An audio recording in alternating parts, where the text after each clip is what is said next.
become, numb to it, or we don't feel convicted by it anymore because we do it so often that we don't feel convicted by it. I was listening to, it was some like post, but it basically was like we do things so often that we don't realize it's a sin until the Lord basically, one day or whatever convicts us of what we've been doing. Live. Absolutely live. What's up, guys? Welcome to week 4 of this Bible study. We are in Exodus. We just finished Exodus 19 through 40. It was to say the least, a very uneventful. We had some events, but relatively uneventful. Group of book chapters, I guess you say. A lot of reading. Yeah, it was. These were definitely some longer chapters, but it was a lot of it was building. They were building a lot, man. Yeah, and I think it leads you up to obviously the next book. This is kind of obviously after Moses, freed the Israelites with God's help, or God freed the Israelites with Moses' help, and now we're kind of in that Mount Sinai, area where we get the 10 Commandments that comes in, and we can go over those here in a little bit. Yeah. And then, like you said, a lot of it's just, laws, covenant is confirmed, and stuff like that. Building. A lot of building. Probably like 10 chapters. Maybe not 10. 7 chapters. The golden calf is in this whole. Yes, I've actually the whole thing, and then we have the tent of meeting, and there's a few things, and we're going to go over a little bit more questions today, and not so much on every chapter of what was in the chapter, because some of them, like I said, gets a little repetitive. For sure. On building. For sure. Build it out of wood. Okay. Build it out of wood. Okay. Yeah. Build this out of wood. Okay. Build this out of gold. Okay. Yeah. Basically. So, for example, like 35 through 40, that was all about tabernacle construction. Yeah. Yeah. Pretty much. So we'll not skip over that, but we'll briefly talk about that. So let's get right into it, and let's start with 19. Obviously, that's where we started and where we left off. So let's just give a little brief summary of what happened in 19.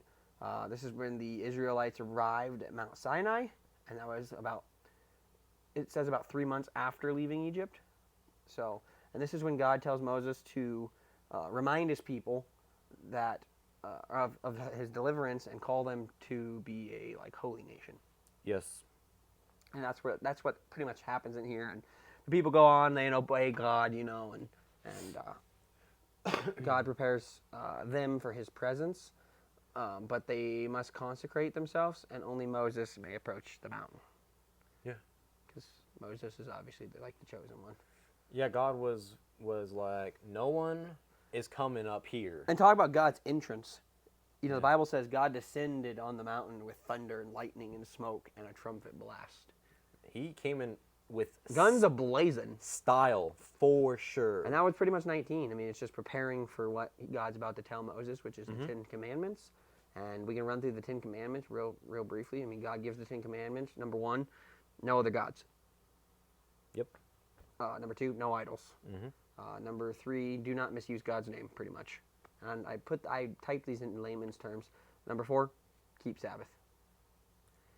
Number 5, honor your parents. Mm-hmm. So kids, listen up. You better be nice to your parents. Honor your parents. Number 6, do not murder, or thou shalt not kill.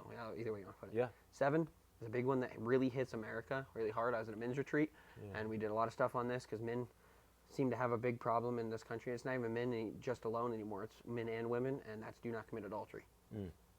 Number 8, do not steal. So put that candy bar back. Number 9, do not lie. And number 10, do not covet. Covet your neighbor's house, neighbor's wife, male servant, female servant, ox, donkey, anything that is your neighbor's. Yeah, that's pretty much everything that goes down through Exodus 20. And then at the end, that's like the people are terrified. They ask Moses to speak to God on their behalf. Yeah. And God gives additional instructions about worship and building altars, which is where we get into the construction world. This is the construction book of the Bible, Yeah. other than Noah building the He's ark. like super detailed, man. Like crazy detailed about how he wants this built. Uh-huh. And just listening to it, it's like these people like literally could not have messed up with like he gave him instructions on like To the T. yeah, 2 cubits wide, this cubit long, this many strands. Which I just want to point out, like as a fabricator in today's society, reading something and it's measuring it in cubits really hurts. I'm not going to lie to you. I was like, how many feet is that? You know how many times I tried to search? I was like, how many feet is this cubit? Just because I was curious. yeah. You know, but let's kind of revert a little bit back, and the key points of 20 was the 10 Commandments reflect God's character Yep. and the covenant expectations, so what He expects for us. Yep. And the first 4 focus on loving God. If you could agree with that. Yeah. And the last 6 I figured out is loving others. Of the commandments? Yes. Mm. Do you see that? Yeah, I see that. Like loving others as in I would say Like number 7 was don't commit adultery, so love your wife is pretty much what it's saying there. Yeah, I would say love yourself and love others and respect yourself. Respect. Yeah, that's what the last 6 do. Yeah. The first 4 is loving God, and then the last 6 is loving others and yourself. Yeah. And then also God's desire for reverence and obedience, not just rituals, the other key point in there. And then I have some questions if you want to hit them, because since we're on the commandments. Let's go. Which commandment challenges you the most? Man. I would say I would say either like idols or we got adultery, of course, in there. Yeah, I think I say idols and adultery. I think I could agree with you. But yeah. Because like the adultery situation, and I went on a men's retreat, so you guys know, may or may not post that short clip, but went on a men's retreat, and it really hit hard on like pornographic content and why it's wrong, and that really all lands under commandment 7 of do not commit adultery. And I think a lot of guys would probably say the same thing of, which commandment challenges them the most, because like pornography is in everything. And you're thinking, no, it's not, but it's the definition of pornography. You know what I mean? Mm-hmm. It's in most, TV shows now, and all that leads to committing adultery. Mm-hmm. And I think it's just a big deal because it's in so much stuff nowadays that I feel like some people don't realize what they're doing, Yeah. Like they do, but they don't. Mm-hmm. In some cases, a lot of the time, it's a problem that people have. But right. I think I could agree with you about no idols and the adultery thing, because it's in everything. It's almost hard to do anything. Click on the wrong ad online. Click on the wrong link. It's even scrolling on TikTok, Facebook any sorts of like reels or like short form content. Yeah, you scroll through and it's like, oh, did not need to see that. You know what I mean? Mm-hmm. And they try to block some of it, but there's things in there that, like a woman in a bikini, that's committing adultery if you look at her with the eyes of lust. Yeah. So, I think I could agree with you. I think that one would probably be most guys' answer. I mean, yeah. But like obviously, the obvious, idols is for sure. I think a big problem with just a lot of people of like, even though in the Bible it talks about idols being like other gods and stuff. Mm-hmm. But I mean, as you guys all know, idols can be anything. Your money, your cars, your house, your status, your how much money you make, blah blah blah blah. Yeah, getting wrapped up in like worldly things, like we've talked about a little bit. Idols are basically everything that's in this world that you can see, feel, and touch. You can make an idol. Man, I love my truck, but I love God more.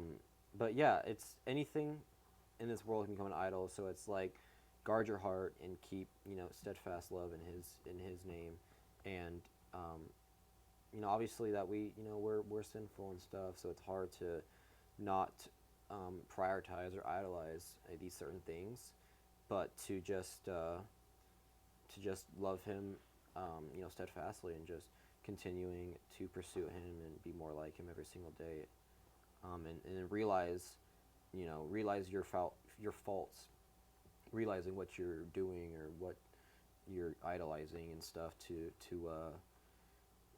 correct those, or pray that he can bring those to light so you can understand and all of that. Because sometimes we just get so caught up, we do it so much, or we become numb to it, or we don't feel convicted by it anymore because we do it so often that we don't feel convicted by it. I was listening to it was some like post, but it was like we do things so often that we don't realize it's a sin until the Lord basically, one day or whatever, convicts us of what we've been doing.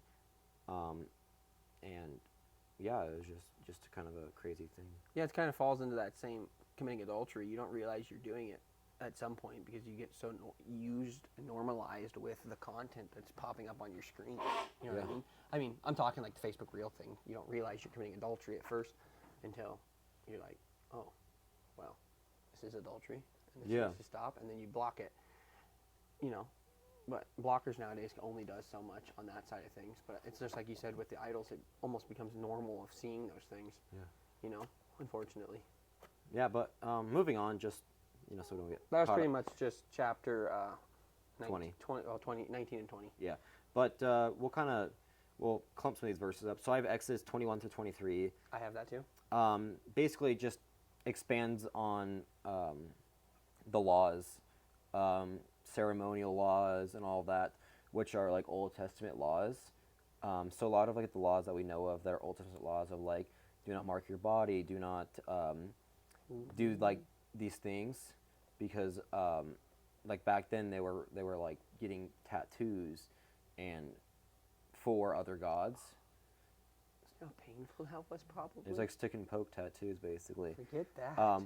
So not necessarily these laws still apply to us, but just explaining the laws to to these Israelites, that. So the laws, getting on the laws a little bit while you're looking for your next point. Yeah. So, how do you think like the laws reflect what God's character is? That's a hard question. That's something I've been thinking about most of the week. How do laws reflect God's character? Yeah, like these laws that He put in place. How do you think that like reflected God's character?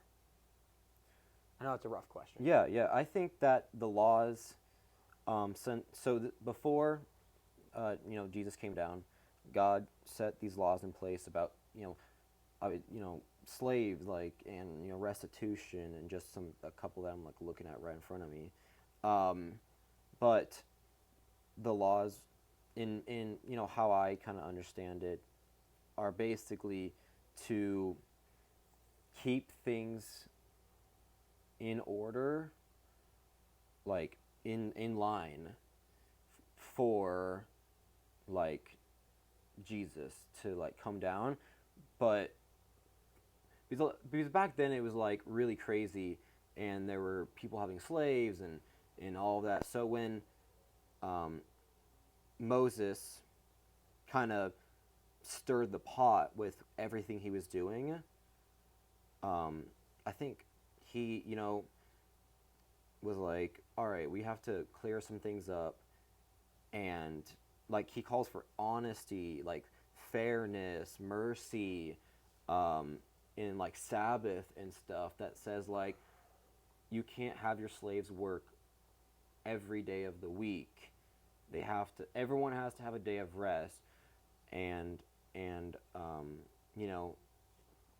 worship, and justice, and all of that. So I think reflecting on his character is it's hard, because obviously we don't have like slaves now and all of that. So it's hard to look at the laws that he created back then. And when he came back, he said, all right, those laws don't matter anymore. I'm creating a new law. Yeah, I think it really shows, like, I guess in this point of view, like if we didn't know what the future was, obviously we know what the future was in the Bible because we've read it. I really think, I guess what I see in God's character is he's just, but he's also merciful. Right.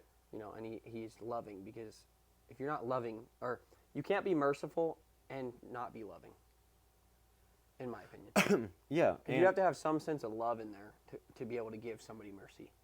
And I think because Egypt was, or a lot of these nations were getting very big and out of hand. Yeah. So he basically like created these like more physical rules of like property rights, responsibilities, like social response guidelines, you know, for these people that basically can't you know, look after themselves, that, you know, like the caring and vulnerable is what they call it. And so to have these kind of gives rights back to people that didn't have rights before. Yeah. So God was giving these people that were, you know, basically like nobodies, they were giving them rights back because these nations were just getting really out of hand, and God was like, all right, you've got to calm down, but I'm giving these people what they need and these rights to live without having, you know, these people overthrow you. Yeah. Okay, I think we're on the same page. Yeah. Merciful, loving, but just. Mm-hmm. Like, I mean, he didn't give us the 10 Commandments to just blow off. I mean, then those are 10 Commandments that are still used in the New Testament. Yeah, So those are the commandments that are. It's like used he set law, forever. but he didn't get rid of every piece of law Yeah. when the New Testament came around, which we can get into later. Yeah, like I have like 23 ends with the divine promise. I think it's 23. And basically, you know, God will send an angel out to lead them into the promised land, and drive out their enemies and bless their land. But God was asking one thing, and that was obedience. Yeah, and to emphasize on that God's character question, it's like one of the key points of that whole 21 to 23 is God emphasizes the whole time of fairness, compassion, and care for the people that's vulnerable as slaves, like you said. To break it down a little bit deeper. I think it was 22 by the divine promise. Yeah, Anyways, it was somewhere in 21 to 23. it was 22. But I think that's a good point right there, because the whole 21 chapter, or chapter 21 to chapter 23, he's emphasizing, you know, we're going to be fair, we're going to be compassionate, and we're going to care for vulnerable people. Yeah. But another, you know, part to look at on that, and I won't stick on this too long because we have a lot to cover. God also provides civil, and he gave moral laws. Yep.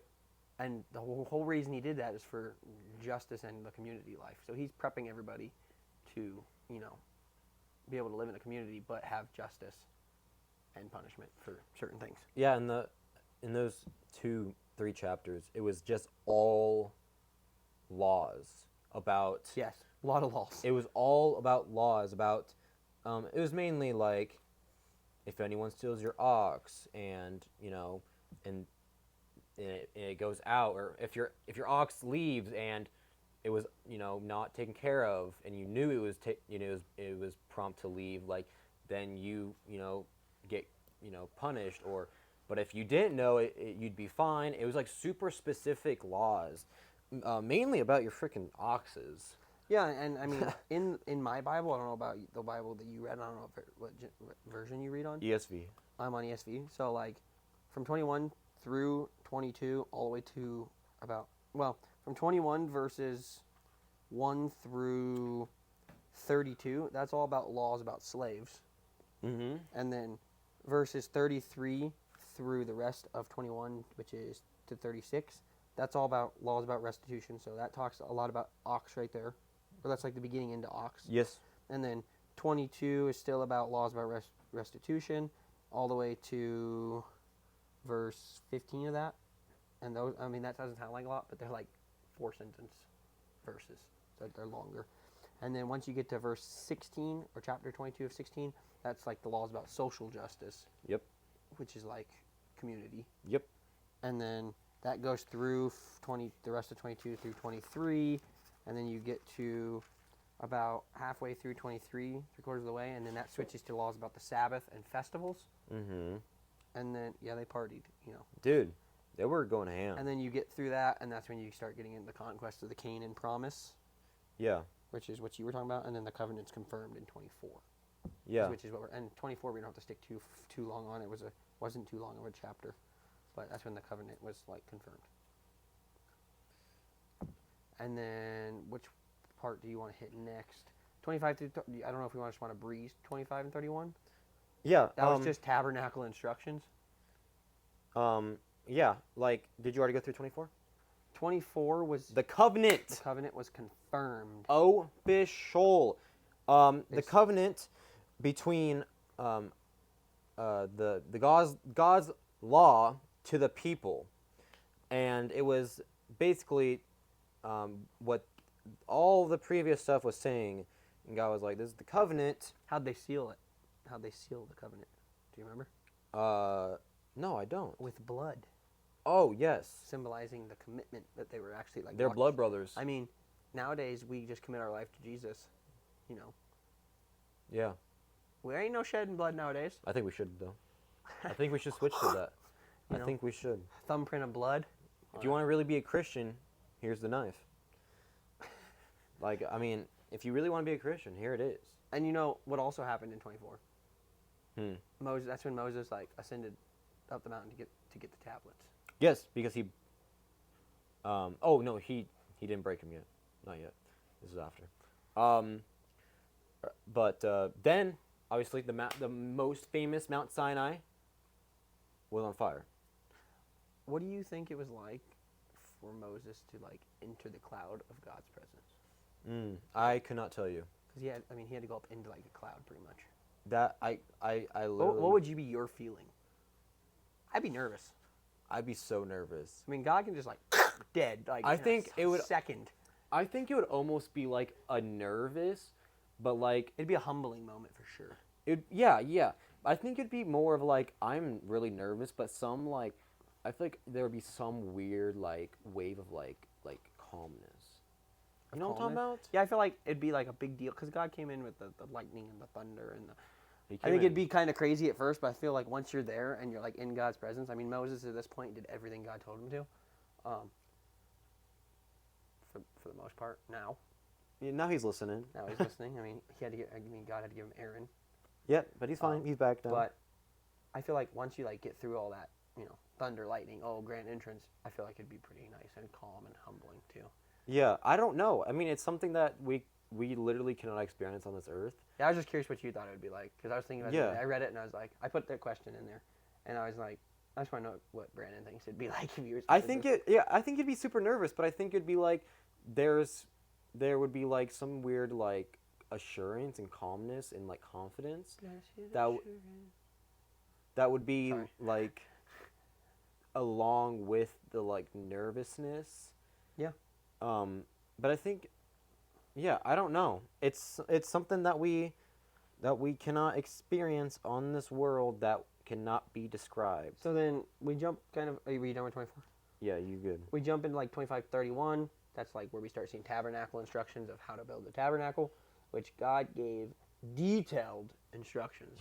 Everything from he gave blueprints from everything from the curtains to the framing to God's a way better architect. Dude, and when he was making Aaron's armor, he literally described how big the rocks would be on his shoulders, and the where the Can you rubies. imagine wearing rocks his armor. That'd be sick. I just saw it on the shoulders, shoulder pads. Like lapels. Yeah, but What are they called?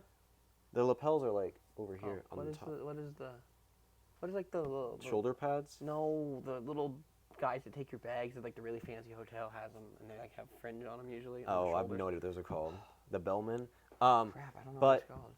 Yeah, everything to the T about how it was built. He broke it down, every item, and every item had a design and had a symbolic meaning. Yeah. To something. Like Aaron's garment or Aaron's armor. They had the breastplate had 12 stones for the 12 tribes. That's cool. Yeah, that's pretty sick. And the other thing that's emphasized in this chapter and is the Sabbath is emphasized again as a sign of the covenant. Like, you have to take that day of rest. Yeah. And I think we have, as Americans or wherever this is being viewed, as a human, I think we really have a hard time just, and I talked about this in the first episode a lot, about taking that, seventh day to relax. Yep. But I think as like a human, that's just something, and I think that's why God was emphasizing it over and over again. We just don't stop like we should. Yeah. Even in today's, even the Sabbath was in more old law. But I think even in today's society, we all just have a problem just resting. And that was another thing they brought up at the men's retreat in Williams, was like, if you're going and going and going, you're not giving your family enough time. Because this was all, based towards family guys more so. I mean, so single guys too, but especially on like that go attitude, you just have to stop and take that time to read your Bible, dive into God's Word. And I think that's why the Sabbath was constantly emphasized again, because I'm guessing people in this time was just working their tails off. They're crazy for trying sure. to get everything done. You know what I mean? Yep. Especially building this whole tabernacle, because it wasn't built by one person. Yep. But after all of they were building from basically the rest of Exodus. Yeah. I think Exodus 40, being the tabernacle was completed. The 35 through 40 was when it was getting wrapped up, finished, and turn the keys over. Yep. So it was tabernacle was finished, and on the first day of the new year, Moses set up the tabernacle exactly how God wanted it, how he desired the tabernacle to be decorated or whatever, and then once it's done, a cloud descends upon it, and basically to kind of show that God has blessed is around, is covered the tabernacle. And I if we can, I'd like to jump back a couple chapters and Go for it. Hit on a point that I found that the chapter was kind of interesting, Mm-hmm. and that was chapter 32, and that was all about the golden calf. Oh, yes. I'd like to hit on the golden calf a little bit. That's a good one. And the key points that I have here is, this is like the people were growing really impatient, so they started worshiping a golden calf. And this is a good point on what you were hitting on a little bit earlier in this podcast of, we get so wrapped up in worshiping something or doing something on a daily that it turns into idolatry. Is that how you say it? Idolatry? Yep. Yeah. That one always makes me sound weird. I'm like, did I just say adultery or idolatry? Idolatry. And I think that, in the same book, it's a good point to see how a random item we can get so wrapped up around. I mean, they got wrapped up on a gold cow. Yeah. Baby cow. And in this same chapter, Moses intercedes, like, hey, you guys can't be doing this. Yeah, no, And yeah. he starts showing Christ-like leadership because he's so, and which is a really cool thing, and I think that lands in a lot of churches, because I think in this sense, Moses is almost like the pastor of a church, where he's supposed to, speak his message like a pastor is, and kind of get us back on the right track, which I mean, we can get into a whole different conversation later on how the modern day church, I don't think, is doing things always correct to the Bible. Yeah. Because I feel like some of these modern day churches, they get wrapped up in other things. And they don't see the big picture. Not saying it's your church, my church, your church. I'm just saying there's churches out there. But I think that definitely, to me, Moses is more like the pastor figure here. He's so, in love with God, following God to the T, that he's just, hey, we can't do this. And he's just kind of directing them back to the right path. And this is kind of where we see idolatry bringing judgment to the people, because now God's kind of like, oh, you did this. But then we also have a, story flip here, and God's like, I'll show you mercy for doing this. Yeah. I just think that chapter really, probably out of all of the chapters, this one stood out the most. Other than like the 10 Commandments, and a lot of it was just construction of buildings that I look at all the time. Maybe not as cool, made out of gold and wood and stuff. But I think this one spoke to me a lot because it's just a good, hey, you can get wrapped up in worldly things. Like I could be wrapped up in this hacksaw right here, and everything's about the hacksaw, and I only care about the hacksaw, and it's not the point of life. And I think that we just have to be really careful, and a lot of adultery, like you said, ends up being wrapped up like around money or our job. Yep. And we just don't see the big picture here. But I mean, you got anything else to say? What is your opinion? Oh, we got questions. Yeah. I have a question. How do I word this correctly? Just say. How does this part of like the story, Like the the golden calf? Oh, the calf. Like okay. I'm still on the 32. Okay. How does this part of like the section we read warn you about like spiritual compromise? I know that's a deep question. And if you want to think about it, I can give you my kind of take on it. You go. You had time to prepare. I think. Well, this is one of my questions. I think that the story warns us about the severity of spiritual compromise, especially if you read in the beginning, because obviously this is not obeying one of the 10 Commandments, and I think that doing it, I mean, God gets kind of frustrated in this, but He shows mercy. It says. Yeah. But I think it really shows that the power of God, and I think that the people that were worshiping this golden calf was like, oh crap, like we just majorly screwed up. And I think in today's society, if you want to put that in perspective, is like, I don't think we have that. I think that we've become so lenient in our faith nowadays, and some of these churches and stuff, that people don't understand the severity of wanting more and kind of turning things into idolatry. Because I know money can turn into like, you want more, and you start, just wanting money. And we've had a conversation about that off camera, obviously. But I think it shows the severity and kind of shows that today that we kind of lack in this department, unfortunately. And I think that's definitely something that all of us can get better at, because we definitely do get wrapped up. I get wrapped up in work thinking it's the only thing, and it's not, which is really nice about this podcast because it allows me to shut my brain off of the work side and focus on God's Word. Right. And I think that this is really where importance of our spiritual compromise. I really think this is really an importance of like, read your Bible, be faithful to God, and that's like kind of like the reminder to me. So I guess if that made any sense to you. Yeah. Okay. So, Man, spiritual compromise. I think that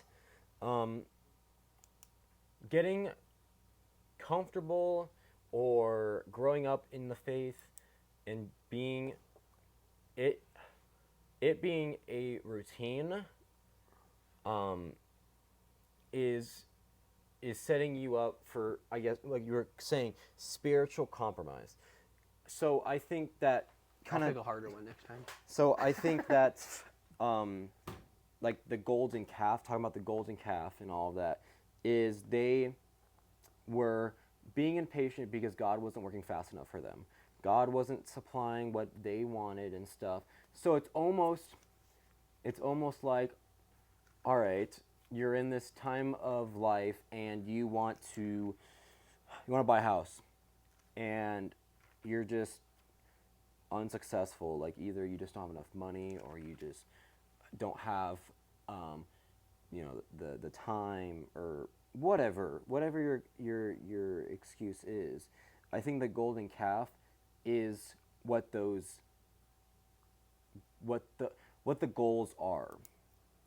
I think when we don't see God working fast enough, we create our own goals of where we want to be in the next couple years.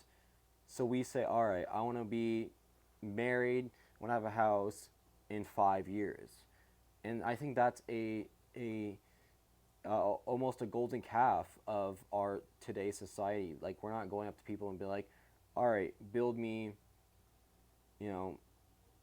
something, or going up to someone and be like, all right, I need goals now. Like, hey, can you, give me some goals, or help me make some goals for my life. Yeah, you almost have to have like that accountability partner too. But I think like what I'm saying is that's like dangerous, because when God is not working fast enough, or God's not working in the way you want it to work, you create the golden calf in goals or things that you want to do. So I think with that, with spiritual compromise, is we kind of get frustrated by God, or we don't even realize it, and we slowly drift away from Him and start going back into our old sins or our old ways, because we almost get like subconsciously uncomfortable or disinterested in what's happening, because it's not happening like in the way that you want it to happen. Yeah. So I think that, getting back to wrapping up the question, creating those golden calves in your life, even though it's, in here it's a physical, like, one of them, but you have multiple idols, basically golden calves, goals, things you want to happen or whatever, that you have to watch out for spiritual compromise in all of that, which is really, really, really hard to do, because when you are, I mean, it's like, let's use an example like my age. I'm 21, and that's like the age where you start like thinking about life. You're not like, you're rounding the age of like, all right, how much longer do I want to be at my parents' house for? How much longer am I have to wait till I get married or whatever? Because at like, obviously, like, 16, 17, 18, 19, you're like thinking about it, you're like, all right, I still have time. But 21, obviously, you still have a little bit of time. Like, Yeah, but you're not running out of time. There's no, like, you hit 30 and your time's up. You're never going to No, that's like the age you're pushing to move on. Yeah, like, you want to be out of the house. You want to be your own independent person. I'm guessing, because I did not do that. I was out at 18, 19. But, so, just, like, using that as an example, you start, wanting things, and when it doesn't happen fast enough, you're start making, like, these plans for yourself, like, you almost make irrational decisions. Right. So, that's my answer to your. And I guess if I can question. give like another example for them, something that I see all the time that I feel like leads into idolatry, especially in like the construction world, is we'll get an employee, 90 days goes around, you get a review. But so many people has now locked the word review on money raise, which is okay. It's 90 days. Typically there is in our handbook at work says that same thing. But it's kind of like the thing that we see the most that I feel like turns kind of into idolatry is worshiping money. In my case, at signs of seeing. And what that typically is like somebody gets impatient, they don't want to wait their 90 days, and then they just leave for more money, or they get a raise and then immediately they're gone. I get that you need money to do most things in life. Yep. Even back then there was currency, Yep. but I definitely think that where I see it the most is the money thing, of just not being content with what you have. And it's I want more. Yep. And don't get me wrong, a raise is great, it's nice, but it's not always good sometimes. Yeah. Is the way I put it. Because like you start giving people raises and then they're fed off of that. If that makes sense. Yep. That's where I see it the most. I don't know if that just made sense or put in context of what we just went over, but yeah. I mean, I guarantee there's a story in the Bible that talks about this. I just can't think of one right now. But basically, like, people that are of status that are making lots of money, and God calls them to leave, to go do something different. That people that are making $400,000 a year or whatever, and God says, all right, I want you to move to Oklahoma, and I was about to say Alaska. But yeah, I was going to say Alaska, but that's really, move to Oklahoma, quit your job, and I want you to start a church here. You're not making $400,000 a year starting a church. So, and you see it a lot in like when you come up to like the people that's making 400,000 or 100,000, 6 digits. Also brought up the men's retreat. Maybe you're not content in life with your $80,000 salary or whatever it is for the year, but you want more, and that just leads you down another path of do I go down the path of counting everything as joy and being content in life? Or do I go down the path of temptation, which leads you to desire, which leads you to sin, and then sin leads you to death? But I think you're right. You're on the right track, especially because it's kind of like, you see it a lot in even churches in like the giving sense. God tells us to give, and what is it, 10%? Yep, 10%. God tells us to give 10%, and you still see the people out there. It's like, oh, 10%. Like I have to give $400, whatever it is that they make a month, and it's like, yes, He told us that we should be giving 10% if we can. I think you see it a lot there too, of idolatry, because now they're almost idolizing themselves and their own finances. I know that when I was younger, it was always like, oh, giving, I gotta give. But then you read verses on giving, and it's like, okay, I gotta give. Yeah. You know what I mean? But it's really hard, especially when you're like somebody that's working your butt off. You don't want to give that up. But I mean, it's going to a good cause. So, not to sidetrack anymore. Yeah. But we better get moving because we're already rounding around like the 40-minute mark. Do we want to jump into? Yeah, let's here, since we haven't really done this yet, we can read week 4? There's always on this book there's a kind of a summary about what's going on, and it kind of gives a good thing. So I want to read through this since we have a little bit of time, since we normally don't have time to do this. You want to split it up? I'll read it with you. I'll read the entire thing. It's no big deal. Okay. So let me start reading this. So it says, if you've ever applied and interviewed for a job, you've probably seen a job description. The description offers an overview of the expectations the employer has of you if you become part of the organization. Those duties and responsibilities will apply to you only inside the professional relationship. So it's kind of like what you were saying. Yeah. The same is true for Israel. God delivers them from the hand of the Egyptians, and in Exodus 19, 4-6, we see an overview of those covenantal relationship expectations God has from us, like the laws. Yeah. First, they are treasured possessions. This speaks to a unique relationship they have with God compared to all other nations and people on earth. They have been saved by God and for God. When you purchase a phone, a car, a house, or anything else, you expect that item to serve the purpose for which you bought it. The same is true here. Israel is a treasured possession of God, and Israel exists to serve God. Secondly, they are a kingdom of priests. This means the nation of Israel is to be seen playing a priestly role in the world. God planned to reveal himself to the world through the nation of Israel. Remember the promise of God made to Abraham in Genesis 12:3. And all the people on earth will be blessed through you. That was Genesis 12:3. And then God recites the role Abraham's descendants were to play in the world. In fact, according to Isaiah, Israel was to be a light for the Gentiles, that God's salvation may reach to the ends of the earth. Isaiah 49:6. Third, they are to be a holy nation. This means the people of Israel are to be set apart and consecrated for God's glory in the midst of an ungodly world. And how will Israel be holy? By receiving and obeying the words, the law, and the commandments of God. Which we just got in that section. Yep. And if you look closely, you'll see God's law covers all spheres of life, contrasting people to their as a result, they are to live under the rule and reign of God, and to be a contrasting people to the surrounding nations.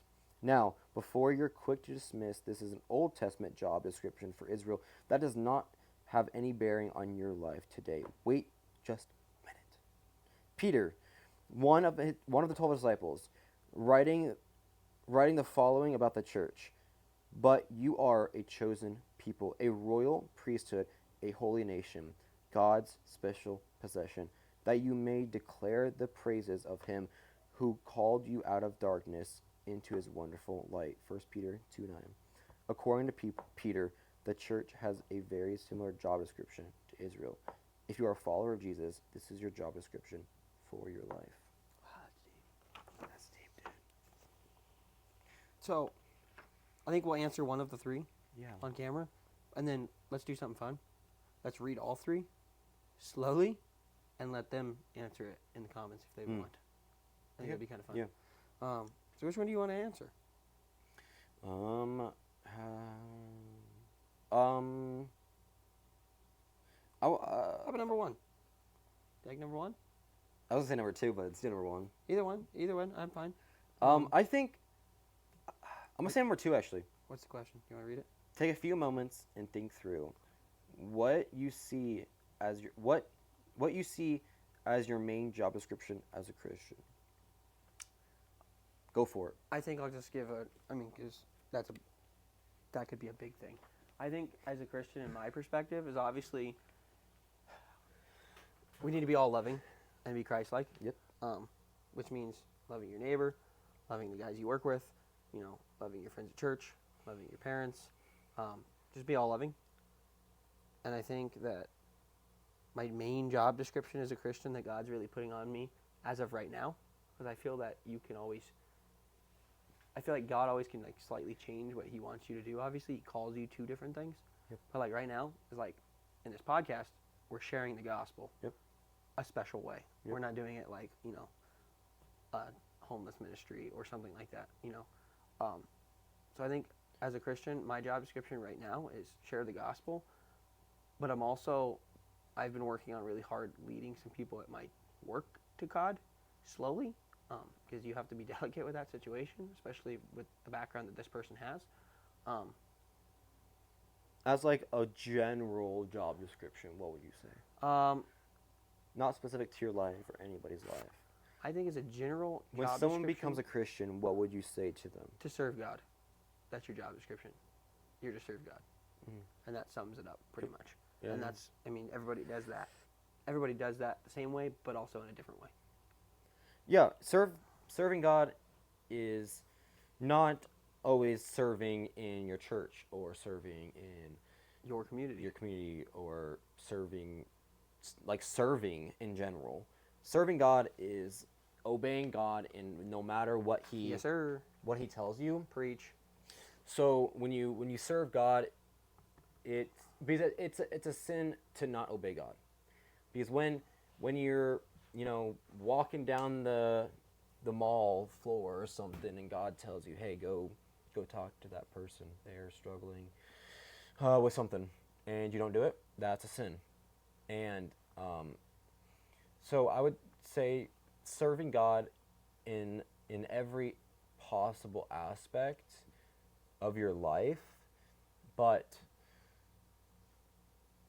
to keep your ears open or your heart open to whatever God has for your life, because when you become a Christian, your life changes a lot. As you were maybe partying every night before them, or you were hanging out with wrong people or something, your life will flip upside down. You change your ways. You start Amen. whatever. You start doing more physical activity. You start bettering yourself, eating better. You start reading your word more. You start becoming a better person and feeling better and mentally better.